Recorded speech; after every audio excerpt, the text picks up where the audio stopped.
Drácula, de Bram Stoker, com narração de Júnior Reynoso. Capítulo 1. Diário de Jonathan Harker. Taquigrafado. 3 de maio. Bistrita. Saí de Munique às 8h35, em 1º de maio, e cheguei em Viena, bem cedo na manhã seguinte. Devia ter chegado às 6h46, mas o trem atrasou 1 hora. Budapeste parecia um lugar esplêndido, pelo que pude ver de relance pela janela do trem e o pouco que caminhei pelas ruas. Tive receio de me afastar muito da estação, já que chegáramos atrasados e o trem haveria de partir o mais próximo possível do horário marcado. Tive a impressão de que estávamos deixando o Ocidente e adentrando o Oriente. Cruzamos o rio Danúbio, que aqui tem nobre extensão e profundidade, por majestosos pontes ao leste que nos conduziram entre as tradições do reinado turco. Partimos em bom horário e chegamos ao Clazenburgo ao anoitecer. Pernotei no Hotel Royal. Meu jantar, ou melhor, minha ceia, foi frango cozido com pimenta vermelha. Bem gostoso, mas que me deixou com muita sede. Nota: pegar a receita para Mina. Perguntei ao garçom e ele me disse que o prato se chamava Paprika Händel e que, como era um prato típico da culinária do país, eu o encontraria em qualquer lugar dos Cárpatos. Meus parcos conhecimentos de alemão foram providenciais. Na verdade, não sei como teria me virado sem saber um pouco do idioma. Como tive algum tempo livre em Londres, antes de viajar, aproveitei para visitar o Museu Britânico e pesquisar na biblioteca sobre Transilvânia. Quando consultei livros e mapas, imaginei que aprender algumas noções sobre a região de certo seria importante no trato com o nobre daquele país. Descobri que o local por ele mencionado fica ao extremo oeste e faz fronteira com 3 estados: Transilvânia, Moldávia e Bucovina, no coração dos Montes Cárpatos, uma das regiões mais selvagens e menos conhecidas da Europa. Não consegui encontrar em nenhum mapa ou obra a localização exata do castelo de Drácula, uma vez que não existe na Transilvânia algo como nossa Agência Nacional de Cartografia, mas vi que Bistrita, a cidade postal mencionada pelo conde, é um lugar relativamente conhecido. Vou registrar aqui algumas de minhas anotações para que possam refrescar minha memória quando relatar minhas viagens para Mina.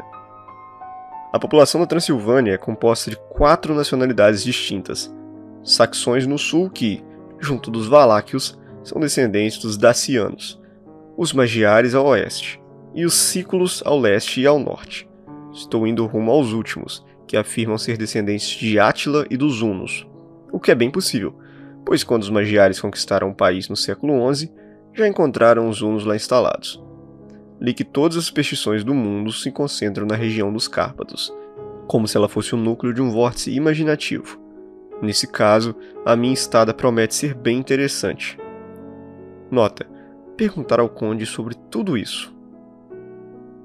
Não dormi bem, embora a cama fosse bastante confortável, atormentado por diversos sonhos bizarros. Um cão uivou a noite toda, bem abaixo da minha janela, o que pode ter contribuído para meu desassossego. Ou então a culpa foi da páprica no jantar, pois mesmo bebendo toda a água de minha garrafa, continuei com sede. O dia já clareava quando consegui pegar no sono. Devo ter dormido pesado, pois foi preciso que batessem na minha porta para me despertar. No café da manhã, mais páprica, uma espécie de mingau de farinha de milho que me disseram se chamar mamaliga, e berinjela recheada com carne moída, um prato formidável chamado impletata. Nota: pegar a receita desse também. Tive que tomar meu café da manhã às pressas, pois o trem ia sair antes das 8, ou pelo menos estava marcado para esse horário. No entanto, depois de chegar correndo na estação às 7h30, fiquei mais de 1 hora sentada na cabine esperando o trem partir. Parece que quanto mais ao oriente, menos pontuais são os trens. Fico me perguntando, como deve ser na China? Percorremos o dia inteiro uma região rica em belezas de todos os tipos.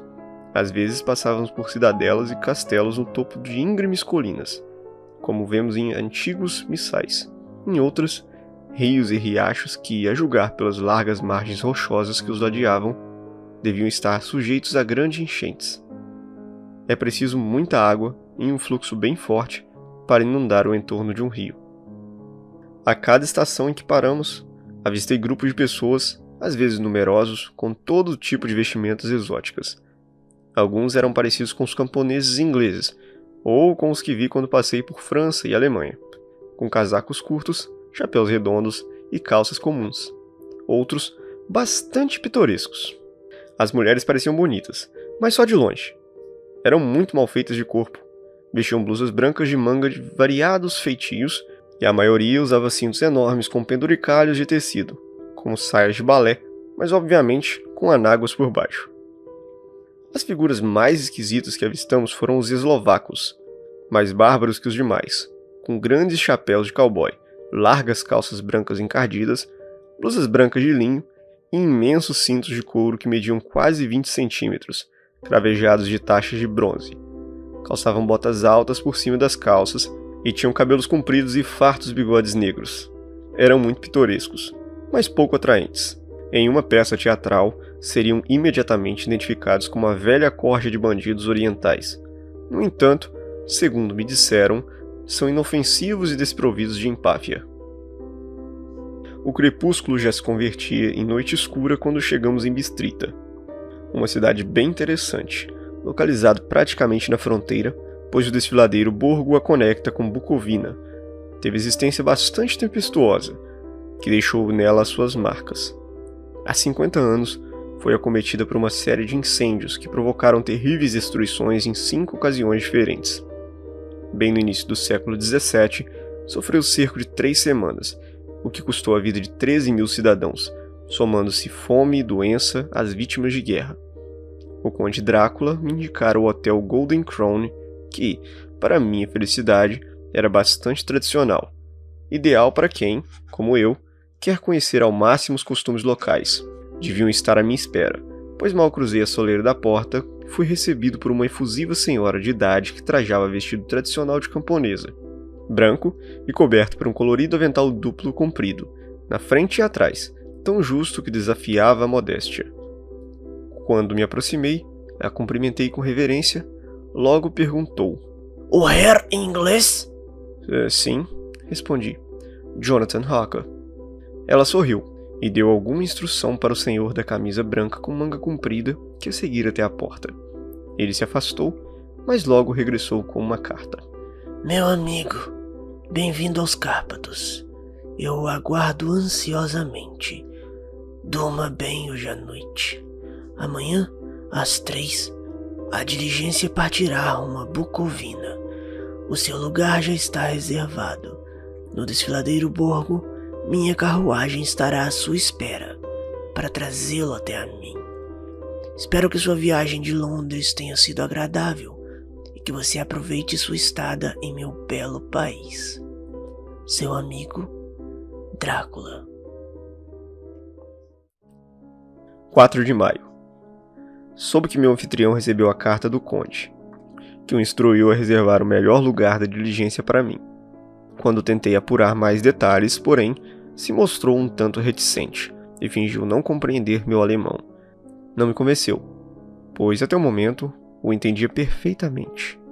Pelo menos respondia minhas perguntas como se as compreendesse com perfeição. Ele e a mulher, a senhora que me recebeu no hotel, se entreolharam com expressão assustada. Alegaram não saber de mais nada e simplesmente se recusaram a falar comigo. Como já estava quase na hora de minha partida, não tive tempo para sondar com outras pessoas, mas todo aquele mistério me deixou bastante intranquilo. Quando estava prestes a partir, a senhora foi até o meu quarto e indagou, em tom histérico: "O senhor precisa realmente ir?" "Ah, meu jovem Herr, precisa mesmo ir?" Estava tão agitada que mal consegui usar seu rudimentar alemão e misturava as palavras com as de outra língua que eu não conhecia. Só conseguia entender o que tentava me dizer à custa de muitas perguntas. Quando respondi que precisava partir imediatamente para um compromisso importante de negócios, ela tornou a perguntar: "O senhor sabe que dia é hoje?" Respondi que era 4 de maio. Ela sacudiu a cabeça e prosseguiu: "Ah, sim, eu sei disso, mas o senhor sabe que dia é hoje?"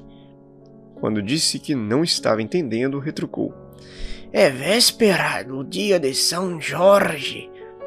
O senhor não sabe que hoje à noite, quando o relógio marcar meia-noite, todas as coisas maléficas deste mundo estarão à solta? Sabe para onde o senhor está indo e o que vai encontrar? Ela estava visivelmente aflita e tentei confortá-la, sem sucesso. Por fim, se ajoelhou e implorou para que eu não fosse, que esperasse pelo menos 1 ou 2 dias antes de partir. Por mais ridículo que possa ser, fiquei um pouco impressionado. Contudo, tinha assumido um compromisso profissional e não podia permitir que nada interferisse em sua execução.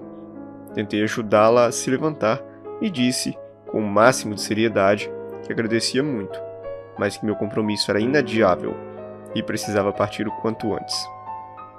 Ela se levantou, enxugou os olhos, tirou o crucifixo que usava em torno do pescoço e o ofereceu para mim. Fiquei sem saber como reagir, pois, enquanto anglicano, fui ensinado a considerar essas coisas idolatria.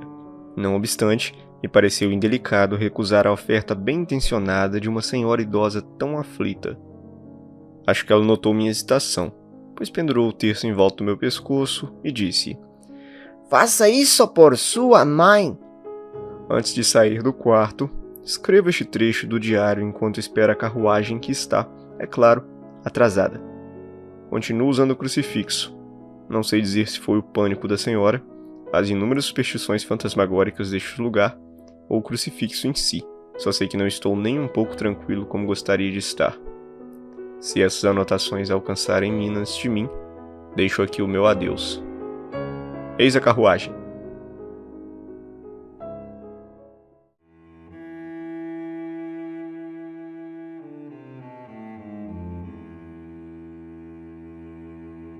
(5 de maio), no castelo. A bruma cinzenta da aurora se dissipou e o sol brilha no horizonte, longínquo. A bruma cinzenta da aurora se dissipou e o sol brilha no horizonte longínquo, que daqui parece recortado, não sei se por árvores ou colinas, visto que a distância confunde a dimensão das coisas. Estou sem sono, e, como tenho até a hora do despertar aqui a sós, pensei em escrever até o sono chegar. Tenho muita coisa estranha para registrar, e antes que aqueles que, porventura, lerem essa linha pensem que exagerei no jantar antes de partir de Bistrita, deixe-me relatar minuciosamente o que comi. Jantei o que chamam aqui de Robber Steak, mistura de bacon, cebola e carne, temperada com pimenta vermelha e servida em espetos, assados ao fogo, à moda do espetinho londrino. O vinho foi o Golden Mediash, que provoca peculiar acidez na língua, mas não é de modo algum desagradável. Tomei apenas 2 taças e nada mais.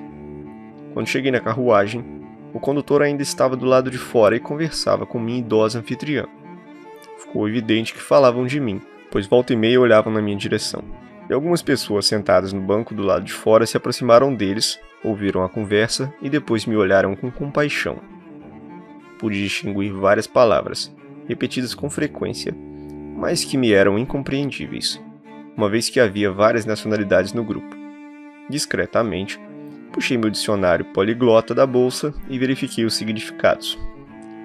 Devo confessar que não eram muito animadores, pois entre elas estavam Ordog, Satã, Pokol, Inferno, Stregoica, Bruxa, Frolok e Vikoslak, ambas de mesmo significado, sendo uma palavra eslovaca e outra sérvia para algo como lobisomem ou vampiro.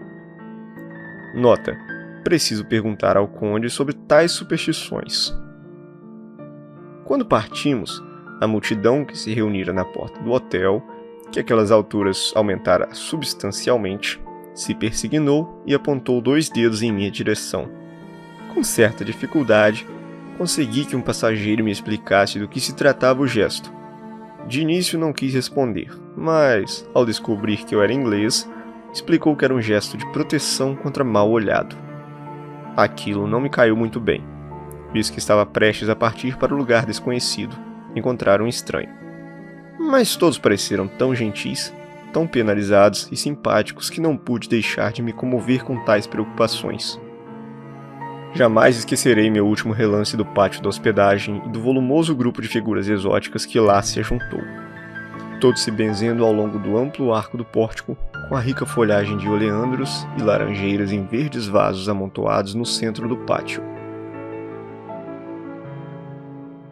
Então, nosso cocheiro, cujas calças de linho cobriam parte da frente do assento da diligência, Gotza, como são chamados aqui, instalou seu comprido chicote sobre os 4 cavalos que dispararam emparelhados e começamos nossa viagem. À medida que avançávamos pelo caminho, a beleza da paisagem logo me fez deixar para trás os medos que me assombravam. No entanto, se eu entendesse a língua, ou melhor, as línguas que meus companheiros de viagem falavam, talvez não conseguisse abstrair tão facilmente o meu desconforto. À nossa frente, espraiava-se uma região rica em florestas e bosques, com íngremes colinas aqui e ali, coroadas com árvores ou casas de fazenda, com os telhados voltados para a estrada. Havia por toda parte desconcertante profusão de árvores frutíferas em flor, maçãs, ameixas, peras, cerejas. Quando passamos por elas, pude notar a grama muito verde sobre as copas salpicadas de pétalas soltas. A estrada avançava por essas verdejantes colinas que são chamadas aqui de Mittelland, contornava áreas gramadas ou se afunilava por entre os pinheirais que aqui e ali desciam pelas colinas como verdes lavas vulcânicas. A estrada era irregular, mas mesmo assim parecíamos prosseguir com pressa frenética. Não compreendi o motivo dessa pressa, mas o cocheiro parecia determinado a chegar o mais depressa possível em Borgo Prand. Disseram-me que no verão a estrada é ótima, mas que ainda não fora reparada após as tempestades de neve invernais. Nesse aspecto, difere da manutenção costumeira das estradas dos Cárpatos, pois, de acordo com a antiga tradição, não devem ser mantidas em muito bom estado. No passado, os hospadares não as consertavam por temer que os turcos achassem que se preparavam para arregimentar tropas estrangeiras e deflagrassem uma guerra que, na realidade, estava sempre na iminência de ocorrer. Para além das formidáveis e inverdejantes colinas de Mittelland, erguiam-se grandiosas encostas de florestas que subiam até os íngremes cumes dos Cárpatos. Agigantavam-se ao nosso redor e resplandeciam banhadas pelo sol do entardecer, exibindo todas as gloriosas cores da bela cadeia montanhosa. Azul escuro e roxo nas sombras dos cumes, verde e marrom, onde a grama se mesclava com as rochas, panorama infinito de rochedos irregulares e penhascos pontiagudos que se perdiam na distância, em que os picos cobertos de neve despontavam, grandiosos. Avistávamos imensas clivagens nas montanhas e, através delas, à medida que o sol se punha, víamos o clarão alvo de quedas d'água. Quando contornamos o sopé de uma colina e nos deparamos com o cume coberto de neve de uma montanha que parecia agigantar-se na nossa frente, um dos companheiros de viagem tocou meu braço, exclamou-se e fez o sinal da cruz com reverência. Veja! Istenseck! O trono de Deus! Enquanto prosseguíamos pelas curvas da estrada e o sol desaparecia aos poucos no horizonte, as sombras do crepúsculo começavam a nos envolver na escuridão. O pico nevado da montanha ainda refletia o pôr do sol e parecia cintilar em delicado tom de rosa. Passávamos, vez por outra, por tchecos e eslovacos, todos em trajes pitorescos. Notei, com pesar, que muitos sofriam de bócio. À beira da estrada havia muitas cruzes, e, quando passávamos por ela, meus companheiros todos se benziam. Por vezes passamos por camponeses, homens e mulheres ajoelhados diante de um altar, e pareciam tão absortos nas devoções que sequer notavam nossa aproximação, como se não tivessem nem olhos nem ouvidos para as trivialidades mundanas. Tudo era novidade para mim, como os montes de fenos pendurados nas árvores e os deslumbrantes vidoeiros, cujos troncos cintilavam pelo sutil verde das folhas. Vez por outra, cruzávamos com uma Leiterwagen, a tradicional carroça dos camponeses, de carcaça comprida e sinuosa como a serpente, projetada para suportar as irregularidades da estrada. Transportava um grupo expressivo de camponeses de volta para casa, os tchecos, com peles brancas de carneiros, e os eslovacos, com as coloridas e empunhando bastões compridos como lanças com machados na ponta. À medida que caía a noite, começou a esfriar bastante e o crepúsculo parecia amalgamar em uma só névoa sombria a escuridão das árvores. Carvalhos, faias e pinheiros, somente os negros abestos pareciam se destacar aqui e ali, com a neve tardia de pano de fundo nos vales, nos sopés das colinas, enquanto subíamos o desfiladeiro. Às vezes, quando a estrada se embrenhava pelos pinhais que, na escuridão, pareciam se fechar sobre nós, a densa penumbra que encobria as árvores produzia o efeito peculiar e solene, e trazia de novo à mente os pensamentos macabros que me assombravam mais cedo. Quando o estranho relevo produzido pelo sol poente conferiu aparência fantasmagórica às nuvens que, sobre os Cárpatos, pareciam se mover inquietas entre os vales. Em alguns trechos, as colinas eram tão íngremes que, apesar da pressa de nosso condutor, os cavalos eram forçados a andar devagar.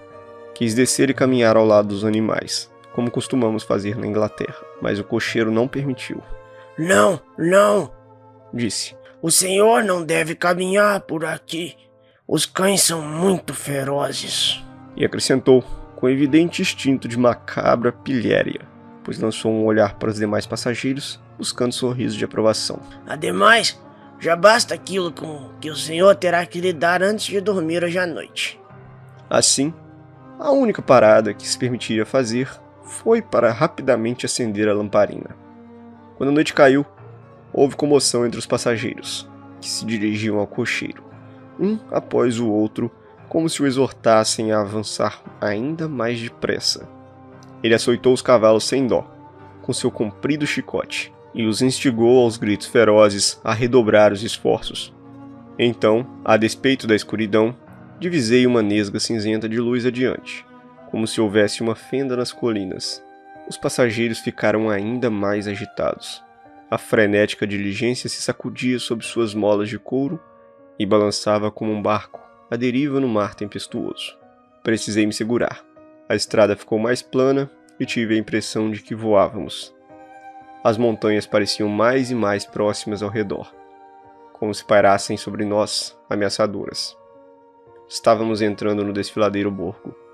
Um por um, os passageiros me ofereceram presentes, insistindo para que os aceitasse, com uma sinceridade que não admitia recusa.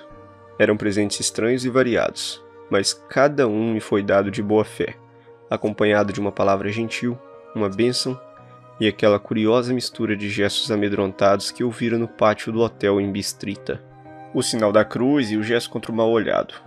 Então, enquanto a diligência avançava desabrida, o cocheiro se inclinou e os passageiros se amontoaram nas janelas, para examinar atentamente a escuridão lá fora. Ficou claro para mim que algo muito interessante acontecia ou estava prestes a acontecer. Tentei perguntar a cada um, mas ninguém quis me explicar. Permaneceram naquele estado agitado mais algum tempo. Finalmente, vimos o desfiladeiro surgir ao leste. Nuvens negras se adensavam sobre a paisagem e o ar pesado e opressivo prenunciava trovoadas. Parecia que a cadeia montanhosa havia separado duas atmosferas distintas e que entrávamos na tempestuosa. Pus-me a olhar pela janela também, em busca da condução que me levaria ao Conde. Esperava, a qualquer momento, ver o brilho das lamparinas romper as trevas, mas a escuridão era total. A única luz eram os raios tremeluzentes da nossa iluminação, que transformavam o vapor dos cavalos a toda em nuvem esbranquiçada. Podíamos ver a estrada de areia branca à nossa frente, mas não havia sinal de veículo algum. Os passageiros se reclinaram novamente em seus assentos, com suspiros de alívio que pareciam desdenhar de minha frustração. Eu já pensava no que fazer a seguir quando o cocheiro conferiu as horas no relógio, e disse aos demais passageiros algo que não consegui compreender direito, pois ele murmurou algo que me pareceu ser 1 hora antes do horário. Então, virando-se para mim, disse, em alemão pior que o meu: Não há nenhum carruagem aqui. Ninguém veio buscar o senhor. Melhor ir agora para Bucovina e voltar amanhã, ou depois de manhã. Melhor ainda depois de manhã. Enquanto falava, os cavalos relincharam, agitados, obrigando o cocheiro a segurá-los com firmeza. Então, em meio a um coro de gritos dos camponeses, todos fazendo o sinal da cruz, Um caleche com 4 cavalos surgiu da escuridão atrás de nós. Nos alcançou e estacou ao nosso lado. Quando os raios de luz das nossas lamparinas os iluminaram, pude ver que os cavalos eram esplêndidos, pretos como carvão.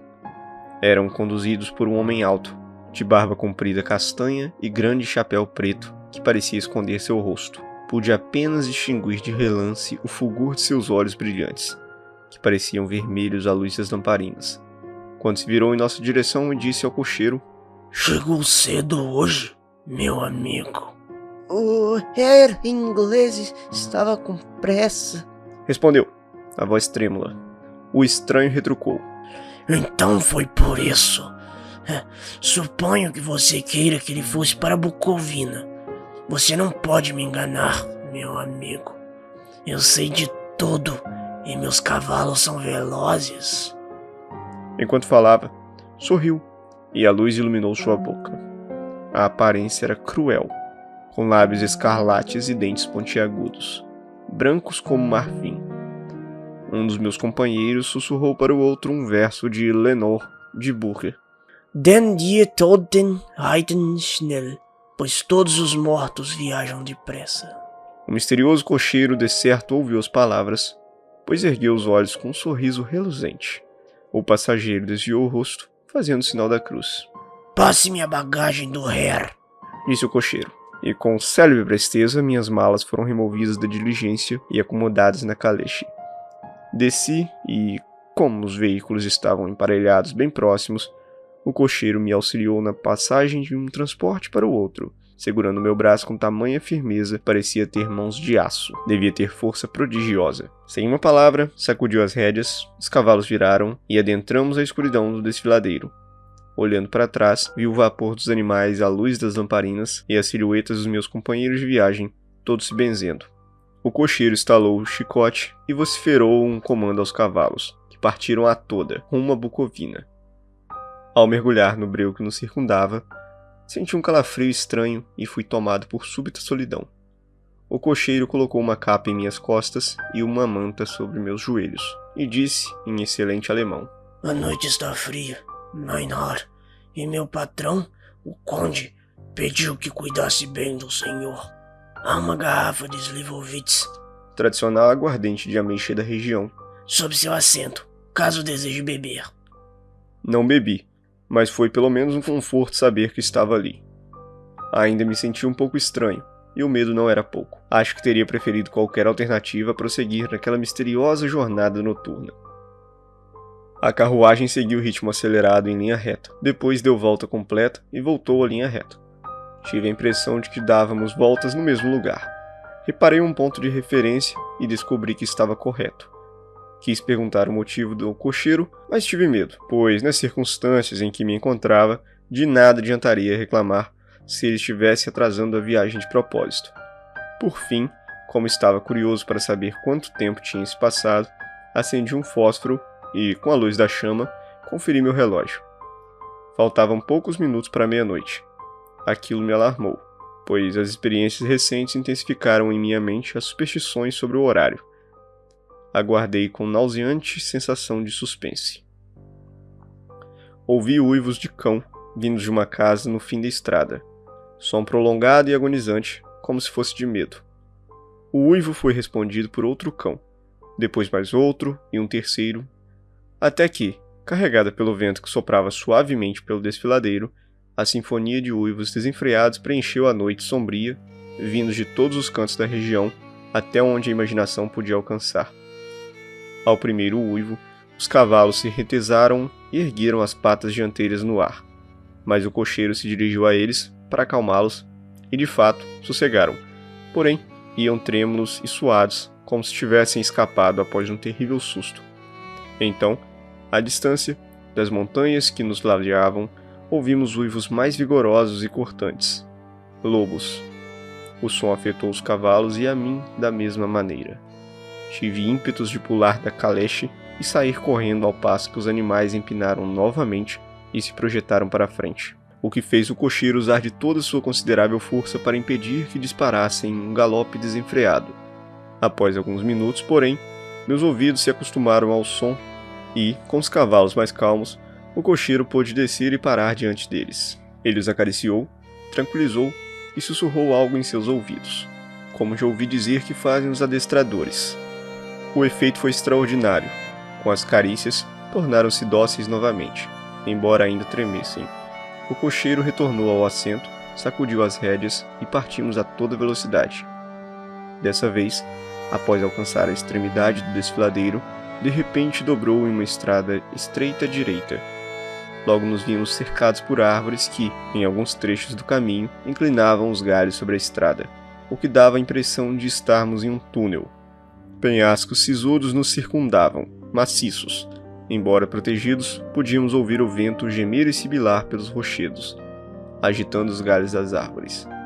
A temperatura caiu sensivelmente e logo a neve fina e diáfana começou a cair e em pouco tempo nos cobriu, bem como tudo ao nosso redor, em um cobertor branco.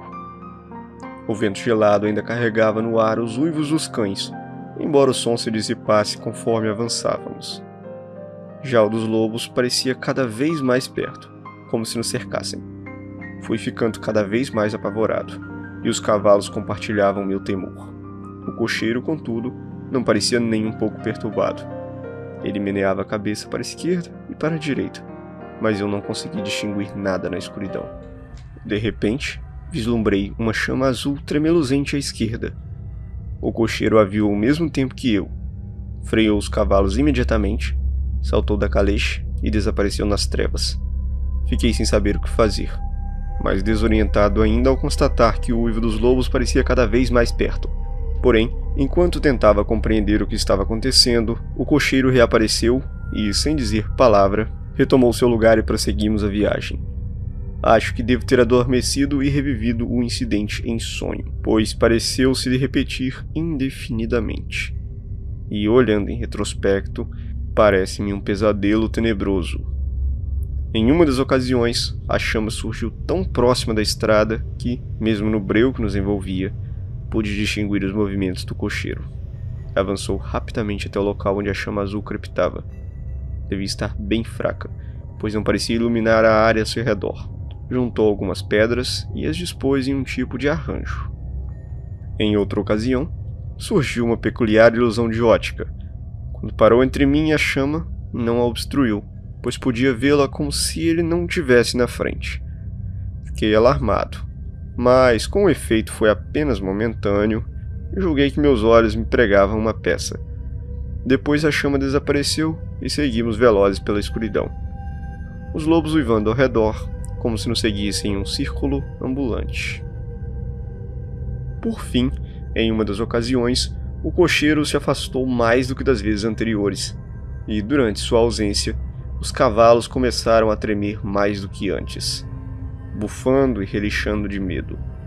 Não consegui compreender por qual motivo, pois o uivo dos lobos cessara por completo.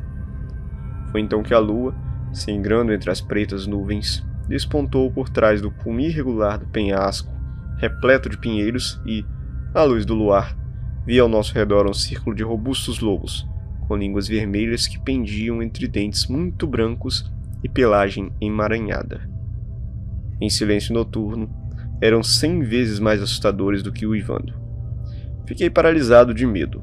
Só compreendemos a verdadeira dimensão de certos horrores quando nos vemos face a face com eles. Os loibos uivaram de repente, como se a lua tivesse algum efeito peculiar sobre eles. Os cavalos, sobressaltados, projetaram-se para trás e ergueram as patas dianteiras. Era penoso ver o desamparo em seus olhos, inquietos. Rodeados pelo terrível círculo, eram forçados a permanecer imóveis no centro. Chamei o cocheiro, julgando que nossa única chance seria tentar romper o círculo. Gritei e bati na lateral da caleche, torcendo para que o barulho espantasse os lobos daquele lado e desse ao cocheiro a oportunidade de regressar ao seu assento. Como ele surgiu, não sei. Levantou a voz em tom imperioso de comando e, ao olhar na direção do som, o vi parado no meio da estrada. Movia seus braços compridos como se tivesse um obstáculo impalpável e afugentou os lobos, que recuaram cada vez mais. Nesse momento, uma nuvem carregada encobriu a face da lua e mergulhamos novamente na escuridão. Quando consegui enxergar novamente, vi o cocheiro subir na caleche. Os lobos haviam desaparecido. O episódio foi tão estranho e perturbador que fui tomado por um pânico tenebroso e tive medo de falar, de me mover. Os minutos pareciam intermináveis enquanto prosseguíamos nosso caminho, mais uma vez, quase na profunda escuridão, pois as nuvens tornaram a obscurecer a lua. Continuamos subindo, com trechos ocasionais de rápida descida, mas, de modo geral, sempre subindo.